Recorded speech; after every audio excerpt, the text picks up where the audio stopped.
আল্লাহ রাব্বুল আলামিন সূরা ফজরের মধ্যে ইরশাদ করেছেন, ওয়াল ফজর, শপথ ফজরের ওয়াক্তের বা প্রভাতের কসম, ওয়া লায়ালিন আশর, এবং 10 রাতের কসম।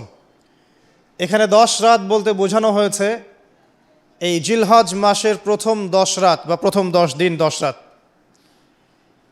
এর ব্যাপারে এমন হাদিসে এসেছে যে জিলহজ মাসের প্রথম 10 দিনের একটা দিন 1000 দিনের সমান।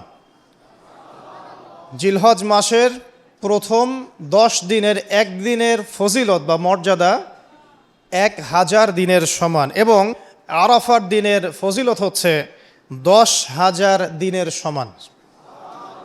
প্রথম যে বিষয়টা বলবো যে এই দিনটার কসম আল্লাহ পাক কোরআনে করেছেন, যেটা একটু আগে আমি বললাম, ওয়া শাহিদি ওয়া মাশহুদ ওয়াল ফজরি ওয়া লায়ালিন আশর ওয়া শাফঈ ওয়াল ওয়াতর, জোর এবং বিজোরের কসম। এখানে জোর বলতে বোঝানো হয় কুরবানির ঈদকে, অর্থাৎ এই যেটা ঈদুল আজহার দিন, আর বিজোর বলতে বোঝানো হচ্ছে এই আজকের দিনটাকে, আরাফার দিনকে। আর ওয়াশাহিদ মানে জুমা, মাশহুদ মানে আরাফা। কোরআনের মধ্যে আল্লাহ পাক এই আরাফার দিনকে কেন্দ্র করে শপথ করেছেন। নিঃসন্দেহে আল্লাহ যে বিষয়টাকে নিয়ে শপথ করবেন এটা সবচেয়ে বেশি মূল্যবান জিনিসের অন্তর্ভুক্ত হয়, তাই নয় কি? এটা বোঝার বাকি নেই, এই জিনিসটা আমাদের জন্য অনেক অনেক বেশি গুরুত্বপূর্ণ। আরেকটা ফজিলত হচ্ছে কাতাদা রাদিয়াল্লাহু আনহু, আবু কাতাদা রাদিয়াল্লাহু আনহু থেকে বর্ণিত আছে সহিহ মুসলিমের 1162 নম্বর হাদিসে, নবী করিম সাল্লাল্লাহু আলাইহি ওয়াসাল্লাম বলেছেন, যে ব্যক্তি আরাফার দিনে সওম রাখবে, রোজা রাখবে, হজ করতে এসেছে, হাজি নয় এমন ব্যক্তি, হাজিদের জন্য নয়, বাইরে যারা আছে আমরা তাদের জন্যে, যে ব্যক্তি আজকের দিনে সওম রাখবে তার পূর্ববর্তী 1 বছর এবং পরবর্তী 1 বছরের গুনাহ আল্লাহ পাক মাফ করে দেবেন ইনশাআল্লাহ তাআলা। আর এই দিনটাকে নিয়ে, রোজা নিয়ে অনেক কনফিউশন আমাদের মধ্যে চলে আসছে এখন, আজকে রাখবো না কালকে রাখবো ইত্যাদি। হাদিসের মধ্যে ইয়াউমুল আরাফা শব্দ এসেছে, আরাফার দিনে সওমের কথা এসেছে, ইয়াউমুত তাসি বা নবম দিনের কথা আসে নাই। এটা নিয়ে যদিও বা ওলামায়ে কেরামের মধ্যে ইখতিলাফ লক্ষ্য করা যাচ্ছে, সবচেয়ে বেস্ট ডিসিশন হচ্ছে আজকেও রাখি কালকেও রাখি, সিম্পল সলিউশন। আজকেও রাখেন, আগামীকালকেও রাখেন, ইনশাআল্লাহ আপনি পুরোটার নেকি পেয়ে যাবেন ইনশাআল্লাহ তাআলা। তবে আমার মত আজকের দিনে রোজা রাখাটাই আরাফার সওম, এটা আমার ব্যক্তিগত মত। যদি এর সাথে কেউ দ্বিমত পোষণ করেন আমি তার সাথে যুদ্ধ করতে যাব না, ঠিক আছে?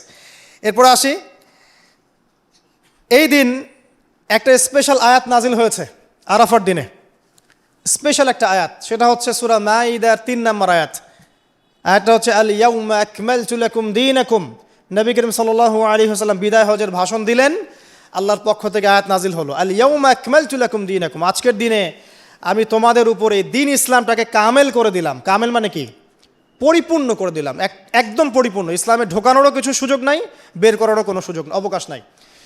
ওয়াতমামতু আলাইকুম নি'মাতি, তোমাদের উপর আমার নেয়ামতকে পরিপূর্ণতা দান করলাম। ওয়া রাদিতু লাকুমুল ইসলাম দীনান, এবং দিন ইসলামকে তোমাদের উপর মনোনীত করে আমি সন্তুষ্ট হয়ে গেলাম। সুবহানাল্লাহ। এটা কিন্তু একটা কনক্লুসিভ আয়াত, মানে দীর্ঘ 23 বছর নবী সাল্লাল্লাহু আলাইহি ওয়াসাল্লাম স্ট্রাগল করেছেন, দিন প্রচার করেছেন, প্রসার করেছেন, প্রতিষ্ঠা করেছেন। এরপর আল্লাহ পাক একটা কনক্লুসিভ আয়াত নাজিল করে এই দিনটার মধ্যে একটা ইতিবাচক ভূমিকা টেনে দিলেন। অতএব এই দিনটা খুশির, এই দিনটা আনন্দের, এবং এই দিনটা ইবাদতের, উদযাপন করার, এটা আমাদের সংস্কৃতি। আমি এর বিষয়ে একটু পরে কথা বলছি ইনশাআল্লাহ। এরপরে চলে আসেন, আজকের দিন একটা দুটো দোয়া আপনারা পড়বেন স্পেশালি। একটা হলো তাকবীর, যেটা আমরা দেই, আল্লাহু আকবার লা ইলাহা ইল্লাল্লাহ ওয়াল্লাহু আকবার ওয়ালিল্লাহিল হামদ, এবং আয়ামে তাশরিকের শেষ পর্যন্ত, মানে ঈদুল আজহার 3 দিন পর্যন্ত এটা পড়তেই থাকবেন ইনশাআল্লাহ তাআলা। আর সকল নবীগণের একটা শ্রেষ্ঠ দোয়া আছে, যত নবী ছিলেন পৃথিবীতে তারা সবাই যত দোয়া করেছেন তার মধ্যে একটা দোয়াকে শ্রেষ্ঠ বলা হয়। শিখিয়ে দেব কোনটা? সেটা হলো লা ইলাহা ইল্লাল্লাহ ওয়াহদাহু লা শারীকা লাহ লাহুল মুলক ওয়া লাহুল হামদ ওয়া হুয়া আলা কুল্লি শাইইন কাদির। এই দোয়াটা দিনে যে ব্যক্তি 100 বার পড়বে, দিনে যে ব্যক্তি 100 বার পড়বে, ওই দিন আল্লাহর লিস্টে ওই ব্যক্তি ছাড়া বেশি আমলকারী কেউ হতে পারবে না। তবে সেই ব্যক্তি ব্যতীত যে এর চেয়ে বেশি পড়েছে, কেউ 200, 300, 500 পড়েছে, তখন সে বেশি র্যাঙ্কিংয়ে শীর্ষে চলে যাবে আর কি। মিনিমাম 100 বার।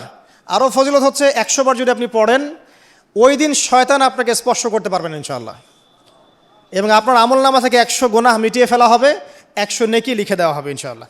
অতএব আজকে আমরা এই দোয়াটা পড়তে পারি, লা ইলাহা ইল্লাল্লাহ ওয়াহদাহু লা শারীকা লাহ লাহুল মুলক ওয়া লাহুল হামদ ওয়া হুয়া আলা কুল্লি শাইইন কাদির। এরপরে আসেন, এই দিন একটা ফজিলত হচ্ছে, আজকের দিনটা হচ্ছে হজের দিন, হজ আকবরের দিন। আমরা অনেকেই হজটাকে তুচ্ছ মনে করি, অনেকের সামর্থ্য আছে কিন্তু হজ করতে যাই না, আছেন এমন মানুষ? দুনিয়ার চাকচিক্য নিয়ে ব্যস্ত আছে, কিন্তু হজ ফরজ হয়ে গেছে, সেই কবে হজ করতে যাই না, মনে করি মেয়ের বিয়ে দিয়ে শেষ বয়সে যাব, তাই না? অথচ হজ করতে হয় ইয়াং বয়সে, যদি সামর্থ্য থাকে ইয়াং বয়সে হজ করতে হবে। আমরা কিছু ফজিলত জেনে নেই এবং আল্লাহর কাছে দোয়া করি, আল্লাহ পাক আজকে আমাদের এই ক্ষুদ্র মসজিদে যত মুসল্লি উপস্থিত আছে, আল্লাহ পাক সবার তাকদিরে হজে আকবর নসিব করুন, আমিন। এবং মাকবুল আর মাবরুর হজ করা তৌফিক আল্লাহ পাক আমাদের সবাইকে দান করুন, আমিন। একটা হাদিস আছে, বুখারী মুসলিম দুইটা কিতাবে এসেছে,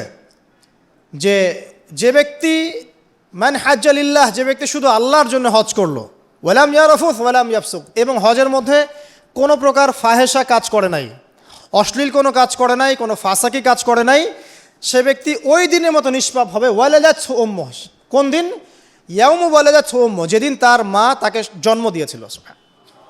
এটা সবচেয়ে বড় বেনিফিট। আরেকটা হাদিসে আছে যে মাকবুল হজ, একটা মাকবুল হজের জাযা জান্নাত ছাড়া আর কিছুই না। একটা মাকবুল হজের জাযা বা প্রতিদান হচ্ছে জান্নাত ছাড়া আর কিছুই না। একটা হাদিস পড়লাম গতকালকে, সেটা হলো নবী করিম সাল্লাল্লাহু আলাইহি ওয়াসাল্লাম বলছেন এই উম্মতকে লক্ষ্য করে, তোমাদের যাদের হজ করার সামর্থ্য আছে এবং যাকে কঠিন কোনো রোগ আক্রমণ করেনি, 1, 2, যাকে কোনো অত্যাচারী শাসক বাধা দেয়নি, 2, এবং 3, যার আর্থিক সামর্থ্য আছে, গরিব মিসকিন না, আর্থিক সামর্থ্য আছে, 3টা শর্ত যার পূরণ আছে, তারপরেও যে ব্যক্তি হজ করলো না আমার উম্মতের মধ্যে, সে হয়ে মরুক বা নাস হয়ে মরুক, এতে আমার কিচ্ছু যায় আসে না। নাউযুবিল্লাহ, শুনতে পাচ্ছেন কথা? মানে হজের সামর্থ্য আছে, রোগ নাই, অর্থনৈতিক সামর্থ্য আছে, কোনো শাসক তাকে বাধাও দিচ্ছে না, এরপরেও সে হজ করলো না, নবীজি বলছেন এ ইহুদি হয়ে মারা যাক বা নাসারা হয়ে মারা যাক, এতে আমার কিচ্ছু যায় আসে না। নাউযুবিল্লাহ। তারপরে শোনেন, 3 শ্রেণীর মানুষ আল্লাহ রাব্বুল আলামিনের মেহমান, 3 শ্রেণীর মানুষ আল্লাহ পাকের মেহমান। 1 নাম্বার হচ্ছে গাজী। গাজী মানে কি? ইসলামের জন্য যুদ্ধ করেছে, অন্য কোনো জন্য নয়, দিন ইসলামের জন্য যুদ্ধ করেছে, বিজয় লাভ করেছেন, নাম কি? গাজী। এই ব্যক্তি আল্লাহর মেহমান। যেমন আবু বকর সিদ্দিক, ওমর, ওসমান, আলী রাদিয়াল্লাহু আনহুম, তারা ইসলামের জন্য যুদ্ধ করেছিলেন না, তারপরে তারা জীবিত ছিলেন না, তারা তখন গাজী হিসেবে বেঁচে ছিলেন, ঠিক আছে? 2 নাম্বার হচ্ছে মুতামির, মানে ওমরাকারী, যে ব্যক্তি ওমরা করতে গিয়েছে সে আল্লাহর মেহমান।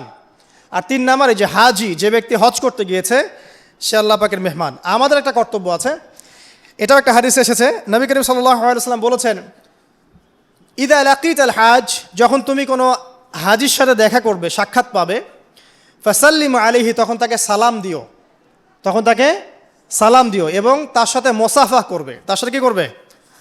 মোসাফা করবে। মোসাফা করতে বলেছেন নবীজি। তারপরে বলবেন যে মুরহু, তাকে আদেশ করুন, এখানে আদেশ মানে হচ্ছে অনুরোধ করুন, তাকে আদেশ করুন বা অনুরোধ করুন, আই ইস্তাগফিরুল্লাহকা, সে যেন তোমার জন্য ইস্তেগফার করে।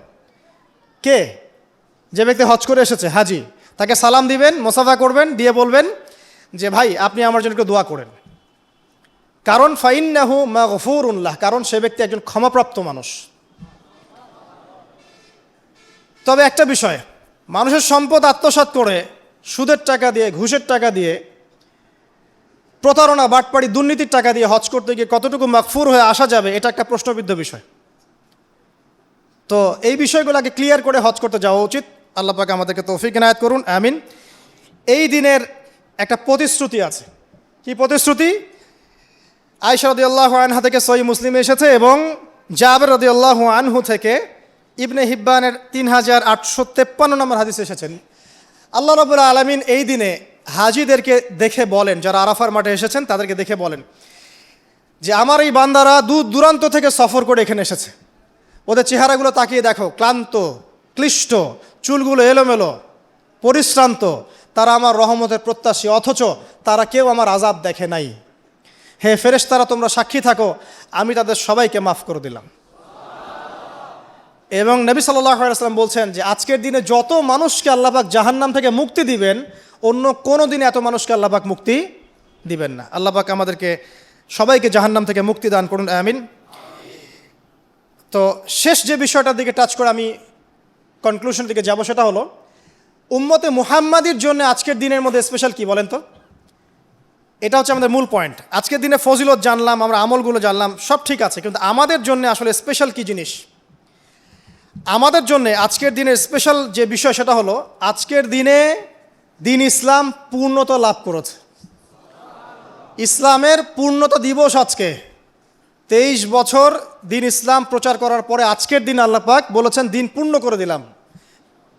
বলছিলেন যে আজকের দিন এই আয়াতটা যদি আমাদের উপর নাজিল হতো আমরা তাহলে ঈদ পালন করতাম। নবীজি বললেন এটা আমাদের ঈদের দিনই, এটাও আমাদের ঈদের দিন, কোনো সমস্যা নেই। তো আমাদের সবচেয়ে ইম্পর্টেন্ট জায়গা এটা যে আজকের দিনে দিন ইসলাম পূর্ণতা লাভ করেছে। এখন ইসলাম যে পূর্ণতা লাভ করলো, এই দিবসটা কতজন জানে যে আজকের দিন ইসলাম পূর্ণ লাভের দিন? আমরা অনেক দিবসের কথা জানি, আন্তর্জাতিক দিবস, জাতীয় দিবস, পারিবারিক দিবস, জন্মদিন, মৃত্যুদিন, হ্যাঁ, অনেক দিবসের কথা আমরা জানি। ইসলামের পূর্ণতা দিবস কতদিন জানেন? কতজন জানেন? দেখেন সাংস্কৃতিক আগ্রাসন কোথায় আপনার মূল জায়গাটা নিয়ে যাওয়া হয়েছে। শেকড় ভুলে গেছে মানুষ। এখন মানুষ শেকড় ভুলে বিদেশিদের সংস্কৃতি লালন করছি, কোনো কোনো ক্ষেত্রে বিদেশি প্রভুদের দাসত্ব করছি। 23 বছর নবী সাল্লাল্লাহু আলাইহি ওয়াসাল্লাম দিনের জন্য অক্লান্ত মেহনত করেছেন। ওয়াহি আসার পর থেকে প্রথম 3 বছর গোপন দাওয়াত দিয়েছেন, একদম গোপনে গোপনে দাওয়াত দিয়েছেন। আবু বকর, ওসমান, ওমর, আলী এরকম কিছু সাহাবী ইসলাম কবুল করেছেন। আস্তে আস্তে দাওয়াত প্রচার লাভ করেছে। যত প্রসার হয়েছে তত মানুষের অত্যাচার বেড়েছে। এক পর্যায়ে তাকে সাহাবী থেকে আবিসিনায় হিজরত করতে পাঠাতে হয়েছে। তারপর তিনি তায়েফে গিয়েছেন, ওখান থেকে রক্তাক্ত হয়ে মক্কায় এসেছেন। আবার সেখান থেকে ইয়াসরিব, মদিনায় গিয়েছেন। ইয়াসরিবের মানুষ ইসলাম কবুল করেছিল। তারা নবী সাল্লাল্লাহু আলাইহি ওয়াসাল্লামকে আশ্রয় দিলেন, সাহাবীদেরকে আশ্রয় দিলেন। নবীজি সেখানে গিয়ে একটা ইসলামিক কমিউনিটি গড়লেন, মসজিদে নববী গড়লেন, সেখানে অর্থনীতি স্ট্রং করলেন, সেখানে একটা ইমারা গঠন করলেন, সেখানে একটা জামাআ গঠন হলো। এরপরে যখন মুশরিকরা তাদেরকে আক্রমণ করতে শুরু করলো তখন বদরের যুদ্ধ হয়ে গেল, তারপর উহুদ, তারপর খন্দক, তারপর আপনার এই যে হুদাইবিয়া, খাইবার, হতে হতে চলতে থাকলো। এক পর্যায়ে পররাষ্ট্রনীতি অ্যাপ্লাই করলেন, রোমের সম্রাটকে দাওয়াত দিচ্ছেন, মিশরের মুকাউকিয়াসকে দাওয়াত দিচ্ছেন, পারস্যের খসরুকে দাওয়াত দিচ্ছেন, সব জায়গায় দাওয়াতি কাজ ছড়িয়ে পড়তে লাগলো। 23 বছর অক্লান্ত পরিশ্রম। এক পর্যায়ে এই যে শেষে একদম জীবনের শেষ পর্যায়ে এসে তিনি বিদায় হজ করলেন। একটাই হজ করেছেন তিনি, নবী সাল্লাল্লাহু আলাইহি ওয়াসাল্লাম এই একটা হজই করেছেন জীবনে। এবং সেই হজের দিন যখন এই ভাষণ তিনি দিচ্ছেন তখন আল্লাহ পাক এই আয়াতটা নাজিল করে দিনটাকে পরিপূর্ণতা দান করলেন। আজকের দিনের মূল শেকড়টা কোথায় বুঝতে পারছেন? এই 23 বছরের দাওয়াতি জীবনের পরিসমাপ্তি এখানে। আজকের দিনের পরে আসলে পূর্ণাঙ্গ কোনো সূরা নাজিল হয়নি। সর্বশেষ নাজিল হয়েছে সূরা নাসর, ইযা জাআ নাসরুল্লাহি ওয়াল ফাতহ। এরপরে বিচ্ছিন্ন 2-1টা আয়াত নাজিল হয়েছে, কিন্তু পূর্ণাঙ্গ আর কোনো সূরা নাজিল হয়নি। আজকের দিনের পর নবী সাল্লাল্লাহু আলাইহি ওয়াসাল্লাম মাত্র 80 বা 83 দিন বেঁচে ছিলেন।